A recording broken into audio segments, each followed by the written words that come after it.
having seen the S2 in action at Mobile World Congress 2011, it was always going to be a long wait for this device to arrive, as the successor to the Galaxy S, the Galaxy S2, has a dual core, which was actually up from 1 GHz to improve speed.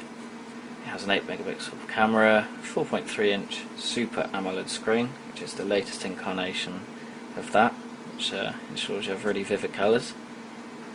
And you have 1080p recording for video, and of course Android 2.3 Gingerbread, which means you have the Gmail, Gmaps, Android Market, and the rest.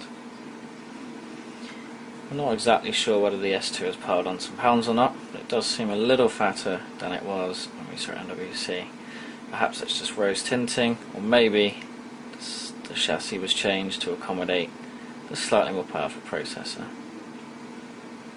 Running about the S2 just oozes quality. The only negative is it is slightly plasticky on the back, but it does have a kind of texture to it, which means it's less hard to drop. And of course it means it's very light, which is pretty useful when you have a 4.3 inch screen.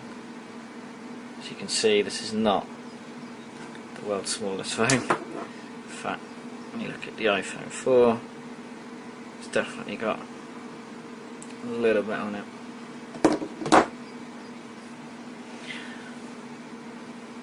Now the OS on this is 2.3 with Samsung's TouchWiz 4.0, which has actually been revamped and revised. So you have things like the scrolling news, you can add your Samsung email account here, you can have images that appear there that keep scrolling, direct links to bookmarks. A lot of people actually like the raw 2.3 experience that you get on the Google Nexus S. I actually don't mind the TouchWiz. I think it's in this version it's better than HTC Sense, and it's just quite nice. The vivid screen just makes everything sort of stand out. It's pretty intuitive to use. You've got all of the stuff you ever need, you know, and it can all be shortcutted just as easily as on any other handset. It's just a case of holding down if you want multitasking or to cancel anything like that, or just hold down and you can add widgets, folders, shortcuts and wallpapers. So it's all very easy to use. One of the standout things on this phone is the actual camera itself. Did a few tests and the quality of the images is actually very good. It's not going to beat a DSLR, but then this is a phone first and foremost, and as long as you're not trying to do anything too technical, then the results will be really good. The 1080p video recording is again not going to beat a dedicated video camera. However, it's actually one of the finest examples we've seen. It autofocuses as you're filming,